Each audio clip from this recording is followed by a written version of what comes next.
Hello everyone.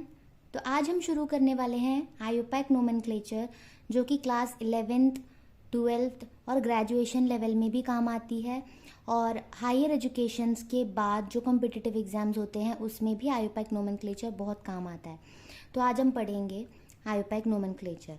इसमें ध्यान से देखना, अभी जो मैंने यहाँ पर लिखा हुआ है ये होता है आयुपैक नेम लिखने का तरीका, यानी इस ऑर्डर में ही हम आयुपैक नेम करते हैं। सबसे सेंटर में आता है वर्ड रूट। वर्ड रूट से पहले आते हैं प्रीफिक्स और वर्ड रूट के बाद आते हैं सफिक्स। प्रीफिक्स दो तरह के होते हैं, primary prefix and secondary prefix. सबको पता होता है प्रीफिक्स वो होते हैं जो किसी भी चीज़ के पहले लगता है, और सफिक्स वो होता है जो नंबर्स के बाद में लगता है। तो हम अभी यहाँ पर एक एक करके देखेंगे कि प्रीफिक्स, प्राइमरी प्रीफिक्स क्या है, सेकेंडरी प्रीफिक्स क्या है, word roots, primary suffix and secondary suffix, फिर उसके बाद हम रूल्स देखेंगे। तो शुरू करते हैं प्राइमरी प्रीफिक्स से। प्राइमरी प्रीफिक्स में क्या क्या आते हैं, जैसे cyclo, bicyclo and spiro. Cyclo कब आएगा? अगर कोई भी रिंग हमें दिखाई दे रही हो कंपाउंड में, जैसे ये हो गया, इसे हम साइक्लो कहेंगे। बाईसाइक्लो का मतलब होता है दो रिंग्स आपस में फ्यूज्ड होंगे। जैसे ये एक रिंग है 6 मेंबर्ड, साथ में मान लीजिए 3 मेंबर्ड रिंग इसके साथ फ्यूज्ड है, तो इसे हम कहेंगे बाईसाइक्लो। और स्पाइरो का मतलब होता है जैसे कि ऐसे कोई कंपाउंड अगर है जिसमें दो रिंग सिर्फ एक पॉइंट से अटैच हो, इसे हम स्पाइरो कंपाउंड्स कहते हैं। और बाईसाइक्लो में दो एटम्स कॉमन होते हैं, इसे बाईसाइक्लो कहते हैं। और अगर एक ही सिंगल रिंग होता है तो उसके लिए हम प्रीफिक्स यूज करते हैं साइक्लो। अब देखते हैं सेकेंडरी प्रीफिक्स क्या होता है। अगर किसी भी कंपाउंड में ये जो भी चीज़ मैंने लिखी हुई है यहाँ पर, अगर ये दिख रहा है, अगर ये प्रीफिक्स में आ रहा है, तो इसे हम क्या कहेंगे? एफ अगर है तो इसे प्रीफिक्स में हम कहते हैं फ्लोरो, Cl को कहते हैं क्लोरो, Br को कहते हैं ब्रोमो, I दिख रहा है यह है आयोडो, CH3 क्या होता है? Methyl group, C2H5 ethyl group, C6H5 benzene ring है बट इसे बेंजाइल नहीं कहते हैं, इसे कहते हैं फिनाइल। NO2 के लिए जो प्रीफिक्स यूज होता है ये है नाइट्रो। यहाँ पे 3 कार्बन है तो ये क्या होगा? 3 कार्बन वाले कंपाउंड को जनरली हम क्या कहते हैं? प्रोपेन। बट जब हम इसे प्रीफिक्स में लगाएंगे तो लास्ट का एन हटकर आइल लग जाएगा। जैसे मीथेन था मिथाइल हो गया, इथेन से इथाइल हुआ, वैसे प्रोपेन से हो जाएगा प्रोपाइल। लेकिन क्योंकि ये लीनियर चेन में है तो इसीलिए हम कहते हैं इसे एन प्रोपाइल। इसका नाम है एन प्रोपाइल। अब ये वाला जो है इसमें भी देखना 3 कार्बन दिख रहे हैं हमें यहाँ पे, तो ये भी प्रोपाइल होना चाहिए, बट क्योंकि ये लीनियर नहीं है इसे कहते हैं आइसोप्रोपाइल। जिसमें भी एंड में एक कार्बन के साथ 2 मिथाइल ग्रुप लगे होते हैं वहां पे आइसो यूज होता है। ये चीज ध्यान देना, आइसो के लिए क्या होगा? एक कार्बन में 2 मिथाइल ग्रुप लगे होंगे एंड की तरफ से, तो उसे आइसो कहेंगे। अब देखो इसमें 4 कार्बन है और लीनियर चेन में है, तो इसका जो प्रीफिक्स है वो होगा एन ब्यूटाइल। क्योंकि 4 कार्बन वाले जो हमारे कंपाउंड होते हैं उसे ब्यूटेन कहते हैं, तो ये 4 कार्बन के लिए अगर हम प्रीफिक्स लगाएंगे तो ब्यूटाइल हो जाएगा, और ये क्योंकि लीनियर है तो एन ब्यूटाइल। अब देखो इसमें भी 4 कार्बन है, बट जैसे मैंने कहा था एंड की तरफ से देखो 2 मिथाइल ग्रुप एक कार्बन में लगे हुए हैं, ये वाला ग्रुप लग रहा है तो इसे हम आइसो कहते हैं, आइसो। बट क्योंकि टोटल 4 कार्बन है तो कहेंगे आइसो ब्यूटाइल। अब देखना इसमें भी 4 कार्बन है, ब्यूटाइल तो होगा, बट क्योंकि एंड की तरफ वाले कार्बन में तो 2 मिथाइल है नहीं, तो यहाँ हम देखेंगे जो कार्बन ब्रांच में है वो 2 कार्बन से अटैच्ड है, तो ये होगा सेकेंडरी ब्यूटाइल। यानी जो कार्बन है वो 2 ग्रुप से अटैच है तो सेकेंडरी। अब इस वाले को देखो 4 कार्बन है, ब्यूटाइल तो होगा, बट क्योंकि जो कार्बन ब्रांचिंग के साथ है वो 3 कार्बन के साथ अटैच्ड है तो ये होगा टर्शियरी। और यहाँ पे ध्यान देना ये वाला जो कार्बन है वो सिर्फ एक से अटैच था तो ये प्राइमरी था, बट यहाँ पर अगर आप देखोगे तो ये सेकेंडरी लगेगा क्योंकि ये कार्बन 2 कार्बन से अटैच्ड है। बट क्योंकि ऐसा वाला स्ट्रक्चर को हम आइसो कहते हैं इसीलिए इसमें आइसो यूज किया है। इसमें भी वही सेम स्ट्रक्चर है एंड पे, तो इसे आइसो कहेंगे। अगर आप आयुपैक नोमेनक्लेचर प्रॉपरली लर्न करना चाहते हो तो जो भी मैंने अब तक बताया है इसे नोट करते रहिए। जो भी मैंने प्राइमरी सब प्रीफिक्स बताया, सेकेंडरी प्रीफिक्स और आगे जो भी बताने वाले हैं वो सबको आप बना लीजिए नोट्स, फिर हम कंपाइल करके एक साथ देखेंगे कि आयुपैक नोमेनक्लेचर करते कैसे हैं। अगला आता है वर्ड रूट। 1 से लेके 10 तक तो सबको नॉर्मली याद होता ही है। अगर एक कार्बन हो तो वर्ड रूट होता है मिथ, 2 के लिए इथ, 3 के लिए प्रोप, 4 के लिए ब्यूट। तो हम इसे याद करते हैं meth, eth, prop, but, pent, hex, hept, oct, non, dec. यहाँ तक पता है। और 11 के लिए हम कहते हैं अनडेक, अन यानी 1 होता है, तो 10 डेक होता है, तो undec 11, dodec 12, tridec 13, और 20 के लिए इकोस, 21 के लिए हेन इकोस, 22 के लिए डो इकोस, 30 के लिए ट्रायाकॉन्ट, और 31 के लिए हेन ट्रायाकॉन्ट। तो इतना सफिशिएंट है, लेकिन मोस्टली यूज़ कहाँ तक होता है, डेक यहाँ तक जनरली यूज़ होता है, पर ये कुछ और एक्स्ट्रा है जो आप इसे याद कर लें। अगला आता है हमारा प्राइमरी सफिक्स। अगर हमारा कंपाउंड सैचुरेटेड हो, यानी कि कार्बन कार्बन सिंगल बॉन्ड हो, जिसे हम कहते हैं एल्केन, तो उसके लिए जो हमारा प्राइमरी सफिक्स है वो होता है एन। अगर सिंगल बॉन्ड है सारे के सारे तो हम सफिक्स लगाएंगे एन। अगर कंपाउंड अनसैचुरेटेड है, यानी उसमें डबल या फिर ट्रिपल बॉन्ड है, तो उसकी सफिक्स बदल जाएगी। अगर एक भी डबल बॉन्ड दिखा आपको तो उसकी सफिक्स लग जाएगी इन, भले ही उस कंपाउंड में 4 सिंगल बॉन्ड हो और एक ही डबल बॉन्ड हो, मगर जैसे ही डबल बॉन्ड दिखा हम लिखेंगे इन। अगर ट्रिपल बॉन्ड दिखा तो हम लिखेंगे आइन। अगर सारे के सारे सिंगल बॉन्ड होंगे तो ही हम लिखेंगे एन। तो इतना क्लियर होना चाहिए प्राइमरी सफिक्स में। अगला है हमारा सेकेंडरी सफिक्स। सेकेंडरी सफिक्स हम तभी लगाएंगे अगर उस कंपाउंड में कोई फंक्शनल ग्रुप हो। अब हम ये देखते हैं कि अलग अलग फंक्शनल ग्रुप के लिए क्या सफिक्स लगती है।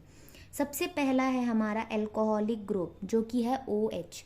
अगर किसी भी कंपाउंड में OH ग्रुप लगा हुआ दिख रहा है, यानी एल्कोहल ग्रुप है, तो उसके लिए जो सफिक्स लगेगी वो है ओल, OL। अगर किसी भी कंपाउंड में हमारा फंक्शनल ग्रुप है एल्डिहाइड, CHO, तो उसके लिए हमारा सफिक्स होगा एल। अगर किसी भी कंपाउंड में कीटोन ग्रुप है विच इज CO ग्रुप, तो उसमें जो सफिक्स लगती है वो है ओन।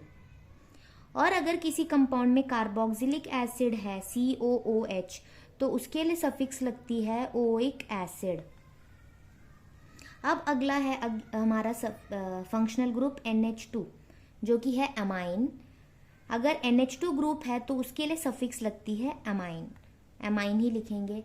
अगर किसी कंपाउंड में फंक्शनल ग्रुप है CN, नाइट्राइल ग्रुप, तो उसके लिए जो सफिक्स लगती है वो भी नाइट्राइल ही होती है।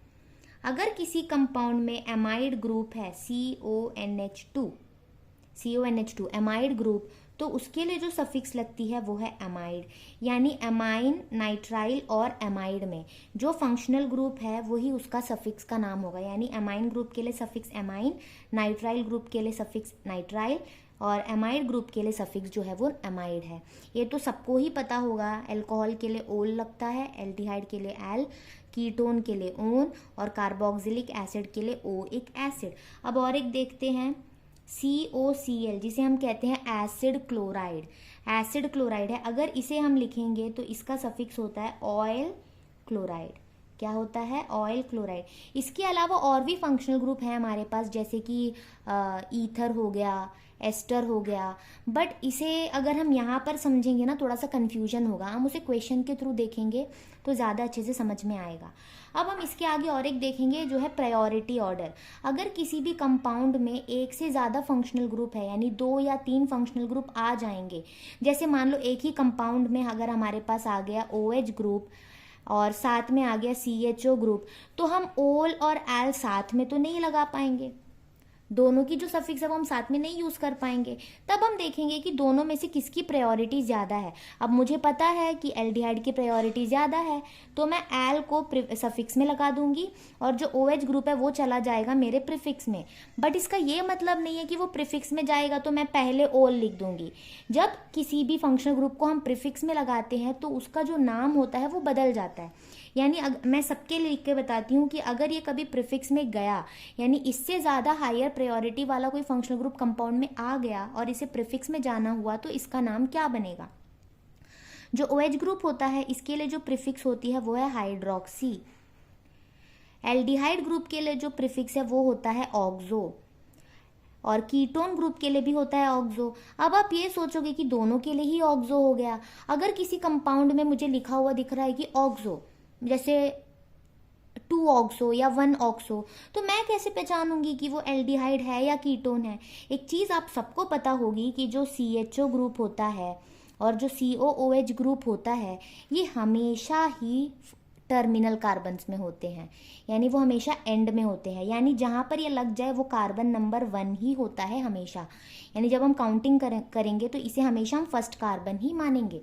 लेकिन जो कीटोन होता है उसकी जो फंक्शनल ग्रुप को ही हम ऐसे लिखते हैं, इसका मतलब है कि उसकी दोनों तरफ में कुछ ग्रुप्स है, तो ये कभी टर्मिनल नहीं हो सकते, ये हमेशा बीच में रहेगा। अगर हमारे पास लिखा हुआ दिख रहा है 1 ऑक्सो, यानी ये फर्स्ट कार्बन में है, फर्स्ट कार्बन में कभी कीटोन हो नहीं सकता। अगर 1 ऑक्सो लिखा हुआ दिख रहा है तो यानी वो एल्डिहाइड ग्रुप है। अगर 2 ऑक्सो, 3 ऑक्सो, 4 ऑक्सो ऐसे कुछ है, यानी मिडिल में अगर ऑक्सो आ रहा है तो वो कीटोन है। तो ऐसे हम पहचानते हैं, बट दोनों के लिए ही प्रीफिक्स ऑक्सो लगता है। और जो कार्बोक्सिलिक एसिड होता है, इसके लिए जो प्रीफिक्स है वो है कार्बोक्सिल। क्या होता है? कार्बोक्सिल। इसे कार्बोनिल से कंफ्यूज मत करिए, कार्बोक्सिल होता है। और NH2 अमाइन ग्रुप जो होता है वो अगर प्रीफिक्स में जाएगा तो इसे हम कहेंगे एमिनो। नाइट्राइल ग्रुप अगर प्रीफिक्स में जाएगा तो हम कहेंगे सायनो। अमाइड ग्रुप अगर प्रीफिक्स में जाएगा तो इसका नाम है कार्बोक्सेमिडो, कार्बोक्सेमिडो। और अगर एसिड क्लोराइड प्रीफिक्स में जा रहा है तो इसे कहेंगे क्लोरोकार्बोनिल। क्या कहेंगे? क्लोरोकार्बोनिल। तो ये हो गया हमारा सेकेंडरी सफिक्स, ये है हमारे सेकेंडरी सफिक्स, और ये हो गए हमारे प्रीफिक्स, ये सारे जो कि हम कब यूज करेंगे? अगर इनसे ज्यादा प्रायोरिटी वाला कोई ग्रुप आ गया तो ये जाएगा प्रीफिक्स में, तब उनके लिए ये सारे टर्म्स हम यूज करेंगे। अब हम देखते हैं प्रायोरिटी ऑर्डर। सबसे ज्यादा प्रायोरिटी हमेशा होती है कार्बोक्सिलिक एसिड की, ठीक है। हमेशा कार्बोक्सिलिक एसिड कहीं पे दिख गया तो वो हमेशा ही सफिक्स में रहेगा। उसके बाद आता है हमारी सल्फोनिक एसिड ग्रुप, फिर आता है एस्टर ग्रुप। इसमें आर कोई भी अल्काइल ग्रुप हो सकता है, जैसे COOCH3, COOC2H5 कुछ भी हो सकता है। फिर आता है हमारा एसिड क्लोराइड, फिर एमाइड, फिर नाइट्राइल, फिर एल्डिहाइड, कीटोन, एल्कोहल, एमाइन, फिर डबल बॉन्ड की प्रायोरिटी, फिर ट्रिपल बॉन्ड की। तो इससे इतना क्लियर हो जाएगा कि जो डबल बॉन्ड और ट्रिपल बॉन्ड अगर साथ में आ जाए तो प्रायोरिटी किसे देंगे? हम डबल बॉन्ड को प्रायोरिटी देंगे। तो ये चीज़ हम आगे और डिटेल में पढ़ेंगे। तो प्रायोरिटी ऑर्डर जो है बहुत इंपॉर्टेंट है, इसे कहीं पे नोट करके रखिए। वीडियो के शुरू में मैंने आपको बताया था कि आयुपैक नेम लिखने का ये ऑर्डर होता है, बट ज़रूरी नहीं है कि ये पांचों चीज़ मिलकर ही किसी का नाम बनाए, बट लिखने का ऑर्डर ये होता है। जैसे कि मैंने देखा मीथेन, मीथेन में दिख रहा है मीथ एंड एन, तो इसमें मैंने वर्ड रूट लिया है प्लस प्राइमरी सफिक्स लिया है। इसमें देखिए क्लोरो जो होता है वो सेकेंडरी प्रीफिक्स है, साथ में ईथ, एन। ईथ क्या होता है? Word root. एन क्या है? मेरा प्राइमरी सफिक्स। इसमें साइक्लो जो मैंने लिखा है ये है प्राइमरी प्रीफिक्स। हेक्स क्या होता है? Word root. और एन क्या होता है? Primary suffix. प्रोपेनोल, प्रोप होता है मेरा वर्ड रूट, एन क्या है? Primary suffix. ओल क्या है? Secondary suffix. अब ध्यान से देखना, वर्ड रूट और प्राइमरी सफिक्स इसमें भी है, वर्ड रूट और प्राइमरी सफिक्स इसमें भी है, इसमें भी है और इसमें भी। इसका मतलब है प्राइमरी प्रीफिक्स हो ना हो, सेकेंडरी प्रीफिक्स हो ना हो, सेकेंडरी सफिक्स हो ना हो, but word root and primary suffix जरूर होते हैं किसी भी कंपाउंड के नाम में। तो ये बहुत इंपॉर्टेंट होता है। बाकी ये हो भी सकते हैं और नहीं भी हो सकते हैं। अब हम देखते हैं आयुपैक नेम लिखने का तरीका। तो रूल्स में जो पहला रूल है वो होता है select the longest carbon chain. जब भी हम नाम लिखना शुरू करेंगे तो सबसे पहले हम ये देखेंगे कि उस कंपाउंड में सबसे लॉन्गेस्ट चेन कौन सा है। बहुत बच्चे क्या करते हैं, जो चेन हमें सीधा दिख रहा है वही वाला चेन को वो लॉन्गेस्ट चेन मान लेते हैं।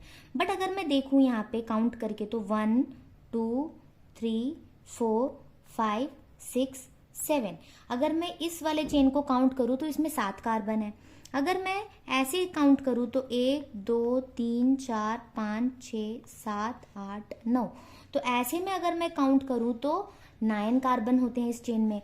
तो मैं बोल दूंगी कि ये जो चेन है यही है मेरा लॉन्गेस्ट कार्बन चेन। ऐसे देखते हैं, और ऐसे जब मैं चेन को देख लूँ तो जो एक्सक्लूड हो जाते हैं ये मेरा चला जाएगा प्रीफिक्स में, क्योंकि ये कोई फंक्शनल ग्रुप तो है नहीं सफिक्स में लगने के लिए, तो ये चला जाएगा प्रीफिक्स में मैंने आपको ये बताया कि सबसे पहले हम अपना लॉन्गेस्ट चेन को सेलेक्ट करेंगे। अगर आप यहाँ पर देखो तो आपको दिखेगा इस पे 1 2 3 4, ये 4 कार्बन वाला एक चेन है, और एक है 1 2 3 4 5 6। तो ऑब्वियसली अभी आप बोलोगे आपने कहा लॉन्गेस्ट चेन सेलेक्ट करना है तो हम इसे सेलेक्ट करेंगे। अगर हमने ऐसे सेलेक्ट कर लिया तो ये हो जाएगा गलत, क्योंकि अगर ऐसे सेलेक्ट करेंगे तो ये हमारा क्या हो जाएगा प्रीफिक्स में। बट कहीं पे हमने ऐसा कोई प्रीफिक्स पढ़ा है क्या? नहीं पढ़ा है। यानी जब भी हम नंबरिंग करेंगे तो डबल बॉन्ड या फिर ट्रिपल बॉन्ड जो होगा उसे हम अपने चेन में ज़रूर कंसिडर करेंगे, उसे हम बिल्कुल ब्रांच में नहीं ले जाने देंगे।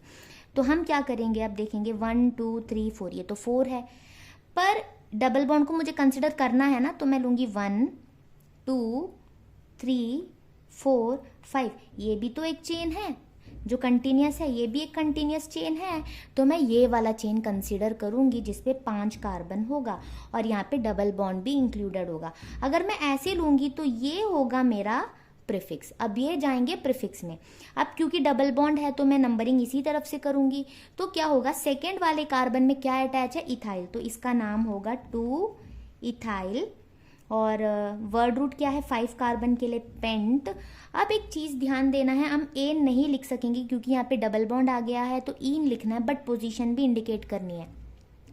1 और 2 के बीच में डबल बॉन्ड है तो बहुत बच्चे ना 2 इन लिख लेते हैं, बट ये ध्यान देना 1 और 2 के बीच में अगर डबल बॉन्ड है तो हम उसमें से जो छोटा नंबर है उसे कंसिडर करेंगे, यानी पेंट 1 इन। ये होता है लॉन्गेस्ट चेन कंसिडर करने का तरीका। भले ही हमारे लॉन्गेस्ट चेन में ज़्यादा कार्बन आ रहे हो, बट हमें वही वाला सेलेक्ट करना है जिसमें डबल या ट्रिपल बॉन्ड हो। डबल और ट्रिपल बॉन्ड वाले को हम ब्रांच में नहीं ले सकते। सिमिलरली जब भी हम लॉन्गेस्ट चेन कंसिडर करेंगे तो उसमें हमारा फंक्शनल ग्रुप भी इंक्लूड होना चाहिए। ऐसा नहीं होगा कि हम ये ले लेंगे कि 1 2 3 4 6 कार्बन है, चलो ये हमारा हो गया लॉन्गेस्ट चेन, बट ये तो हमारा बाहर हो गया ना, जो फंक्शनल ग्रुप था उसे हम बाहर कर नहीं सकते। तो हम देखेंगे जिस कार्बन में OH है वो तो इंक्लूड होना ही चाहिए। तो एक होगा 1 2 3 4 और एक होगा 1 2 3 4 5। तो 5 ज़्यादा लंबा है तो ये मेरा हो गया लॉन्गेस्ट चेन। अब मैं नंबरिंग करूंगी और नंबरिंग ऐसे करना है कि हमारे जो फंक्शनल ग्रुप है उसे छोटा नंबर मिले। तो क्या होगा ये 1 2 3 4 5, और सेकेंड कार्बन में क्या लगा हुआ है, इथाइल ग्रुप, तो 2 इथाइल, वर्ड रूट है 5 यानी पेंट, सारे सिंगल बॉन्ड है एन, और फर्स्ट कार्बन में ओल 1 ओल। एक चीज़ ध्यान देना, मैंने एन का पूरा ANE नहीं लिखा है क्योंकि मुझे पता है कि आगे क्या आने वाला है, ओल, और ई एक वोवल है, ओ एक वोवल है, 2 वोवल हम साथ में नहीं लिखेंगे। जब भी फंक्शनल ग्रुप हम लिख रहे होंगे तो यहाँ से ई को हम एलिमिनेट कर देंगे। तो ये है हमारा लॉन्गेस्ट चेन कंसिडर करने का तरीका। और साथ में कुछ हमने ये भी देख लिया कि नंबरिंग कैसे करते हैं। जैसे यहाँ हमने देखा जहाँ से फंक्शनल ग्रुप है वहाँ से फंक्शनल ग्रुप को छोटा नंबर मिलना चाहिए, और डबल बॉन्ड हो तो डबल बॉन्ड को छोटा नंबर मिलना चाहिए। ये चीज़ नंबरिंग है जो हम आगे भी देखेंगे। अब चलते हैं नंबरिंग में। नंबरिंग में सबसे पहले जो है वो है functional group must get the lowest number, जो हमने ऑलरेडी जो लार्जेस्ट चेन कंसिडर करते वक्त देख लिया था। जहाँ से फंक्शनल ग्रुप आएगा वहाँ से हम नंबरिंग करेंगे ताकि फंक्शनल ग्रुप या जो सब्सटीट्यूएंट्स होंगे उसे छोटा नंबर मिले। अब दूसरा है हमारा अल्फ़ाबेटिकल ऑर्डर। अब हम अगर देखेंगे तो ये होगा हमारा लॉन्गेस्ट चेन, क्योंकि ब्रोमो और क्लोरो जो है हमारा प्रीफिक्स होगा। अब हम नंबरिंग कहाँ से करेंगे, अगर हम यहाँ से करेंगे तो 1 2 3 4 5 6 7, यानी ब्रोमो को 2 मिल रहा है और क्लोरो को 6 मिल रहा है। और अगर यहाँ से करेंगे तो क्लोरो को 2 मिलेगा और ब्रोमो को 6 मिलेगा। अब दोनों ही तरफ से तो 2 और 6 मिल रहा है, तो हम कहाँ से काउंट करें, तब हम देखेंगे अल्फ़ाबेटिकल ऑर्डर। यानी ब्रोमो आता है B से और क्लोरो आता है C से, और B क्योंकि पहले आता है तो हम ब्रोमो को ज़्यादा प्रायोरिटी देंगे। तो इसका जो नाम होगा वो क्या रहेगा, 2 ब्रोमो 6 क्लोरो हेप्टेन। तो पहले 2 ब्रोमो 6 क्लोरो, फिर 7 कार्बन्स है तो हेप्टेन, ये हो जाएगा। अब इसके बाद सिमिलरली ये होगा, तो इसमें भी हम क्या देखेंगे, यहाँ से 3rd कार्बन में मिथाइल है एंड 7th कार्बन में इथाइल है, और यहाँ से 3rd कार्बन में इथाइल है और 7th कार्बन में मिथाइल है। तो इथाइल क्योंकि E से स्टार्ट होता है और मिथाइल M से, तो अल्फ़ाबेटिकल ऑर्डर में ये पहले आएगा। तो हम लिखेंगे 3 इथाइल 7 मिथाइल नॉनेन, टोटल यहाँ पे 9 कार्बन हैं। अब हम नंबरिंग का अगला एक रूल देखते हैं। इसमें हमारा लॉन्गेस्ट चेन तो ये होगा, तो हम दोनों तरफ से नंबरिंग करके देखते हैं कि क्या होता है। तो पहला है 1 2 3 4 5 6, और अगर यहाँ से करेंगे तो आएगा 1 2 3 4 5 6, दोनों ही मिथाइल है। अगर यहाँ से कर रहे हैं तो 3 और 5 आ रहा है, और अगर इस तरफ से करेंगे तो 2 और 4 आ रहा है। तो ये जो है मेरा lowest set of locant rule, यानी जहाँ से हमें लोएस्ट सेट मिल रहा है वो हमारा प्रायोरिटी होना चाहिए नंबरिंग का। ये तो हाईएस्ट नंबर का सेट है, ये लोएस्ट नंबर का सेट है, तो हम ये वाला यूज़ करेंगे 2 और 4 वाला काउंटिंग। तो 2 और 4 दोनों में ही क्या है, मिथाइल है। तो मैं लिखूंगी 2, 4, दोनों में है ना, 2 सेकेंड पोजीशन में और 4th पोजीशन में, दोनों में ही क्या है, मिथाइल है। 2 बार मिथाइल है तो मैं लगाऊंगी यहाँ पे डाई। तो ये चीज़ और एक हमें सीखने को मिली है, अगर एक ही ग्रुप रिपीट हो रहे हैं, 2 या 3 बार आ रहे हैं, तो हम प्रीफिक्स लगाएंगे डाई, ट्राई, टेट्रा ऐसे। 2 बार है तो डाई लगाएंगे, 3 बार कहीं पे होगा तो ट्राई लगाएंगे, 4 होगा तो टेट्रा। तो यहाँ 2 मिथाइल था, हमने लिख लिया। उसके बाद हमारा जो है वर्ड रूट 6 कार्बन का हेक्स, और क्या होगा, सारे के सारे सिंगल बॉन्ड हेक्सेन, ये होगा। तो ये हो गया इसका नाम। अब एक चीज़ नोट करना, जब कभी भी हम लिख रहे होंगे नंबर और नंबर के बीच में कॉमा लगाना होता है, और नंबर एंड वर्ड के बीच में हम हाइफन लगाएंगे। ये लिखते वक्त हमेशा ध्यान देना, और बीच में ज़्यादा गैप्स नहीं रखने चाहिए। नंबरिंग में अगला इम्पॉर्टेंट ये है कि जो एक ही कंपाउंड में अगर डबल बॉन्ड और ट्रिपल बॉन्ड साथ में दिख रहे हैं तो हम प्रायोरिटी ज़्यादा किसको देंगे, डबल बॉन्ड को। ये हमने प्रायोरिटी ऑर्डर में भी देखा था। तो हम देखते हैं कि अगर यहाँ से भी नंबरिंग करें तो इसे फर्स्ट पोजीशन मिल रहा है, यहाँ से करो तो इसे फर्स्ट मिल रहा है, तो हम किसे फर्स्ट पोजीशन देंगे, डबल बॉन्ड को। तो हम काउंटिंग यहाँ से करेंगे 1 2 3 4 5। तो इसका जो नाम होगा 5 कार्बन के लिए, कोई प्रीफिक्स तो है नहीं यहाँ पे, तो वर्ड रूट से शुरू होगा पेंट। 1 और 4 1 पोजीशन में ईन है, तो 1 ईन एंड 4 आइन। गलती से 5 आइन ना लिख दें, 4 और 5 के बीच में ट्रिपल बॉन्ड है ना, तो छोटा नंबर जो 4 है उसे हम लिखेंगे। अगला हम देखेंगे प्रायोरिटी के हिसाब से, क्योंकि यहाँ पे हम देख रहे हैं हमारे पास एक कार्बोक्सिलिक ग्रुप भी है और एक कीटोन ग्रुप भी है। और मैंने बताया था जब 2 फंक्शनल ग्रुप होंगे तो हम प्रायोरिटी चेक करेंगे, और प्रायोरिटी ज़्यादा है कार्बोक्सिलिक का, तो ये जाएगा हमारे सफिक्स में, और क्योंकि इसकी प्रायोरिटी कम है तो ये जाएगा हमारे प्रीफिक्स में। और हमने पढ़ा है जो कीटोन ग्रुप होता है इसका प्रीफिक्स होता है ऑक्सो, और क्योंकि इसकी प्रायोरिटी ज़्यादा है तो काउंटिंग इसी तरफ से करेंगे। और मैंने पहले भी बताया था जो कार्बोक्सिलिक होता है वो हमेशा फर्स्ट कार्बन पे होता है। तो 1 2 3 4 5 6, तो हम देखेंगे ये प्रीफिक्स में जाएगा किस पोजीशन पे है, 5th पोजीशन पे, तो इसका नाम होगा 5 ऑक्सो। उसके बाद हमारा वर्ड रूट 6 कार्बन है तो हेक्स, सारे के सारे सिंगल बॉन्ड है। अब ये भी ध्यान देना, यहाँ डबल बॉन्ड दिख रहा है तो बहुत लोग ईन लिख लेंगे, बट ईन कब आता है, जब कार्बन और कार्बन के बीच में डबल बॉन्ड हो। ये तो कार्बन और ऑक्सीजन के बीच में है तो इसे हम ईन में कंसिडर नहीं करेंगे। कार्बन और कार्बन के बीच में सभी सिंगल बॉन्ड है तो एन, और उसके बाद फर्स्ट पोजीशन में ओइक एसिड। तो यहाँ कभी भी हम 1 नहीं लिखेंगे, क्योंकि हमें पता है कि जो कार्बोक्सिलिक एसिड वो फर्स्ट पोजीशन में है, तो डायरेक्ट हम लिखेंगे ओइक एसिड। तो ये उसका नाम हो गया। अब अगला एग्जाम्पल्स देखते हैं। अब इसमें क्या दिख रहा है, इस तरफ भी एक एल्डिहाइड ग्रुप है, इस तरफ भी एक एल्डिहाइड ग्रुप है।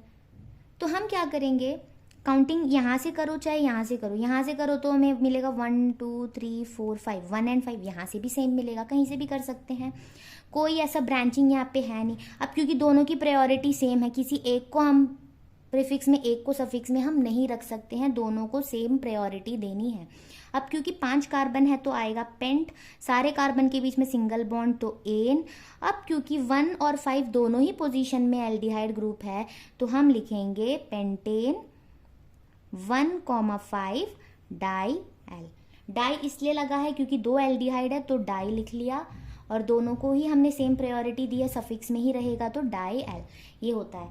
बट अगर हम इसमें देखेंगे तो ये 1 2 3 4 5, बट ये बेचारा अकेले रह गया। अब इसको तो कोई नंबर मिला ही नहीं क्योंकि ये तो चेन से ही बाहर है।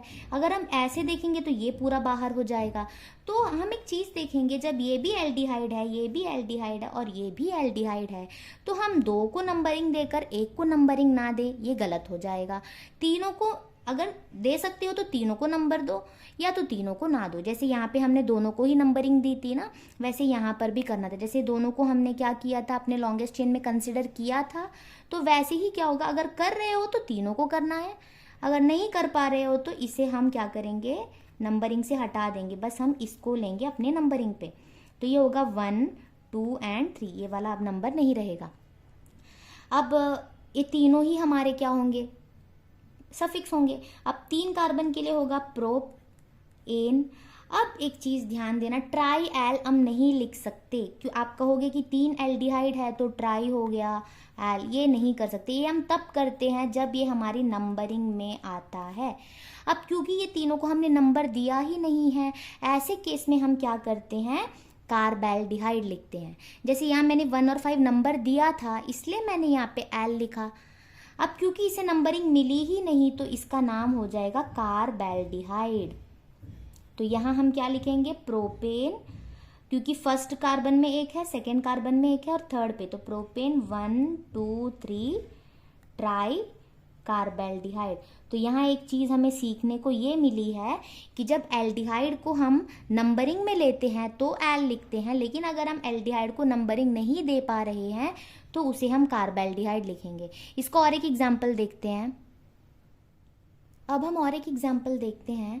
इस कंपाउंड में हम देखेंगे कि जो फंक्शनल ग्रुप्स है वो यहाँ पर लगी है और यहाँ पर, लेकिन इसकी प्रायोरिटी बहुत कम है, तो हम यहाँ से काउंटिंग करेंगे 1 2 3 4 5 6। सबसे पहले ये देखेंगे कि जो नाइट्रो ग्रुप होता है ये प्रीफिक्स में जाता है और किस पोजीशन पे ये अटैच्ड है, 4th पोजीशन पे, तो ये आएगा 4 नाइट्रो।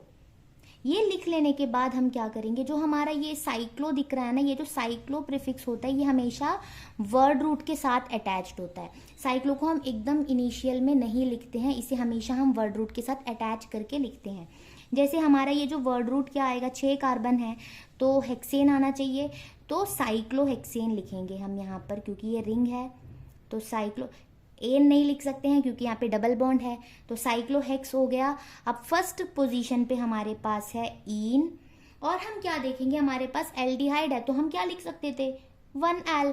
पर मैंने क्या बताया, एल हम तभी लिखेंगे अगर जो एल्डिहाइड वाला कार्बन है उसे हम नंबर देंगे तो ही हम उसके लिए क्या लिखेंगे, एल लिखेंगे। बट क्योंकि ये जो एल्डिहाइड है इस पे मैंने कोई नंबर दिया ही नहीं तो मैं इसे क्या लिखूंगी, कार्बैल्डिहाइड। किस पोजीशन पे है, फर्स्ट पोजीशन पे, तो 1 ईन 1 कार्बैल्डिहाइड। तो ये हो गया इसका आयोपैक नेम।